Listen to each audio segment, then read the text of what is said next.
মোংলা বন্দরে বাণিজ্যিক জাহাজে ডাকাতির ঘটনার গোমর ফাঁস হয়ে গেছে। খোদ জাহাজের নাবিকেরাই এই ডাকাতির সঙ্গে জড়িত বলে প্রমাণ পাওয়া গেছে। জাহাজের নাবিক ও স্থানীয় জাহাজ চোরা কারবারিদের যোগ সাজসে পূর্ব পরিকল্পিতভাবে ডাকাতির ঘটনা ঘটে। এ ঘটনায় আটকও হয়েছেন জাহাজের চিফ ইঞ্জিনিয়ার।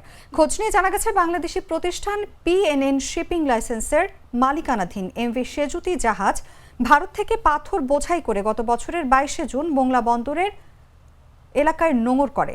বন্দরে থাকা অবস্থায় হঠাৎ যান্ত্রিক ত্রুটি দেখা দেয়, ফলে জাহাজটির আর বন্দর ত্যাগ করা সম্ভব হয়নি। জাহাজটি চালু না থাকায় বাকি পড়ে জাহাজের নাবিকদের বেতন। ফলে আর্থিক সংকটে থাকা জাহাজের নাবিকেরা স্থানীয় চোরা কারবারিদের যোগ সাজসে কয়েক দফায় ওই জাহাজের মালামাল চুরি করে বিক্রি করে দেয়। এরপর সর্বশেষ জাহাজের নাবিকেরা স্থানীয় চোরা কারবারিদের সহায়তায় জাহাজটিতে ডাকাতি করায়। কিন্তু সাজানো এই ডাকাতির ঘটনা জানাজানি হলে অভিযানের নামে কোস্টগার্ড।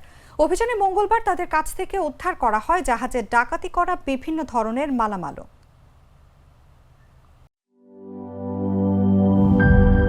মাঠের অলরাউন্ডার আমি, আর ঘরের অলরাউন্ডার টাইলক্স।